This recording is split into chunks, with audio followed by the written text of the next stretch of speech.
to be just on their side also. The first message was the money.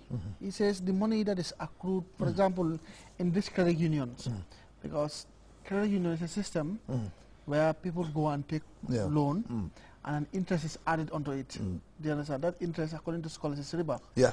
Yes, but here it says the interest that the credit union accrues is what it also uses to hire managers and keep the business going. He said, is that also the body? Yeah, that becomes in haram money too.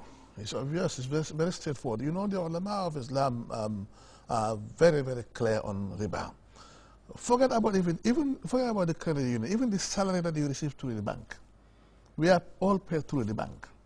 The ulama says that under the principle of necessity, that may be allowed, but there are two conditions: that there's no other way of doing it rather than being paid through the bank. And secondly, as far as what you own is concerned, take it all.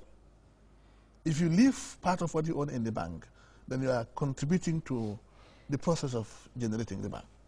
So the same thing will apply here. The same rule will apply here, Abubakar. So my advice will be any money defined or described as riba, you better avoid it. This question is asked by a very senior official, National Assembly member. Another National Assembly member asked this question. He says, whether the loans we receive from the banks, as you just explained, they also form part of riba, the loans, the overdrafts. Yeah, of course. All of us sometimes take overdraft, but you remember I've just said that, you know, it's let's say less evil, you know, not to consume riba than consuming it. You borrow money from the bank charges you extra. That extra charge is riba. Under Islamic law, under no circumstances, loan should carry any profit or benefit. Financial loan particularly. If a particular amount of money is lent to you, you can only pay back the amount lent to you. It should under no circumstances carry any benefit or profit. So in this case too, if you are unless of course one is on the extreme need, the principle of necessity may be used here to justify you and I or somebody going to the bank and get an overdraft. And then, although it's less critical here in the sense that you are not consuming the riba. In fact, riba is being levied on you. You are being sort of exploited. This situation is safer. But again, remember, it's within the ambit of the hadith that we've just quoted. It's within the ambit or the purview of that hadith too. But it's less dangerous or it's less critical because you are not consuming it. The most dangerous situation is when you consume it. If you consume riba, you're sinking yourself in haram. Okay. That's a very critical situation. So the same thing will apply here. Okay. This gentleman asked, he said, it's riba the same as unclean money, that is money that's generated through unlawful business or lawful profit making?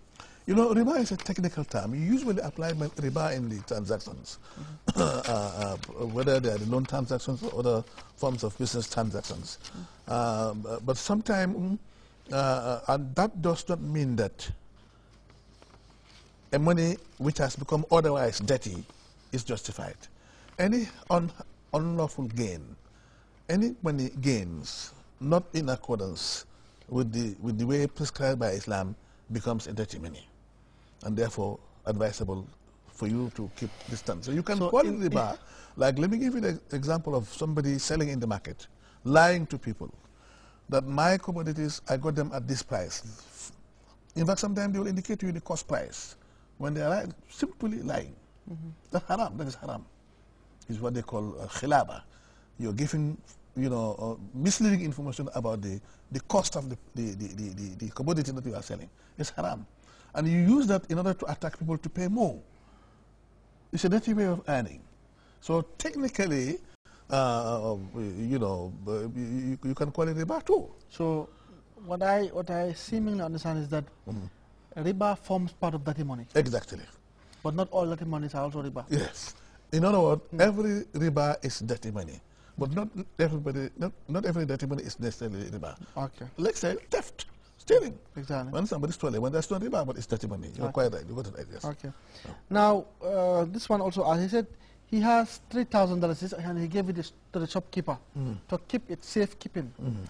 Now the shopkeeper used this money to make business, and he accrued some profit after the business. He said, did he Islamically, did he have any share in that money, in that profit? Yeah, this is a very critical situation. He must be, you mean the original owner? Of the 3,000, yes. He kept it for safekeeping. He gave it to the shopkeeper to keep it for safekeeping. Safekeeping, yes. The shopkeeper took the money and did business with it. Yeah. And then after some time, he got so many profit out of it. Yes, yes. He said he who gave him the money, did he have any share in that profit? Well, of course, if the money is, in my humble opinion, if the money the profit earned is earned lawfully, Yeah, although this is a violation of the principle of amana or trust, a money which is given to you for safekeeping, you must keep it for safekeeping. But if you go against the principle of safekeeping, you do business, lawful business out of it, you earn profit out of it lawfully, so and you are honest enough. You are telling me that the shopkeeper violates the principles of Islam? Amana, yes, amana. In the Quran makes it very clear. In the I was told that one of the great mashayikh in the Nyomi, that's Sheikh Omar Saho, the father of Sheikh Alim Saho Qadi, he once said that if you are entrusted with coins, $5 coins, and you change it to paper, $5 a paper, that is dishonesty. Somebody who gives you $5, 5 coins, keep it for me, you change it to $5 paper is dishonesty.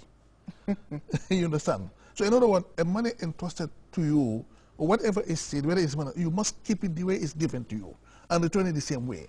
Some of them, if you like, if you come to,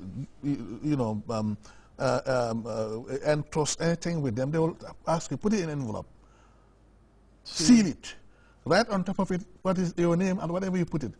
They will keep it for you the same way you give it to them. Even if it's going to last for 10 or 20 or 15 years. So that is the standard procedure. That's the way that the Muslims used to live before. There was a time that when they raised their arms and prayed to God, God accepted instantly. Those days, we are told by the elders that, particularly this sheikh that I have just mentioned, sometime when drought happens, he goes to the prayer ground and pray for Allah to bring water. Before he goes home, he's raining already. Piety. And again, this answers also, partly the question that you raised before, the implications of eating riba. And look at now the advantage and the positive aspect of not eating riba or not eating haram. So it's a violation of the principle of amana. Allahu Alam. Okay, Doctor, another interesting thing for those of us who didn't have a car, you apply the $7 taxi. Now fare is increased to $7, of course, some time ago. Now you know very, very much that to have a coin is a problem. Now the taximan also depend on that coin. Now, for example, you're boarding from post office to MDI, $7. Now the tax, you know that if you give this, you don't want to pay the coin. But in order to disturb the driver, you give him $100. Yes. So he will left with no choice but to return you 95. Yeah, because if he wants to go into deceiving him, in other words. Yeah, more or less. You know you have it, but you don't want to pay it. You're deceiving him. Yeah, is that part of riba? It's haram. You're deceiving him. In fact, some of them will tell you, they will argue. They will tell you, I don't have change. When they have change, lying. It's either by word of mouth, by deed or by implication. You have the coins in your pocket. You take out a hard note, giving the impression that you don't have change. You are deceiving the taximan. Why don't you tell the truth? If you don't have change, you don't have change. But once you have change, pay it. I mean, this is the problem. It's a big problem in the. I know. Yeah. Some of them sometimes they will argue that they don't have change when they do have the change. When you're not telling the truth. And sometimes the apprentice, the taxi apprentice will also do the same thing. Yeah. They know they don't have change. Yeah. They know they have coins, but if they keep on giving coins, the coins will get finished. Yes. And then they start, acting dubiously. Exactly. And then telling you that, I have, for example, $2 is left with $1 now. I don't have that. Yeah. Trying to make some savings. Exactly. Unlawfully. Yeah. That kind of unlawful dealing. Yes. Will you consider it as part of riba?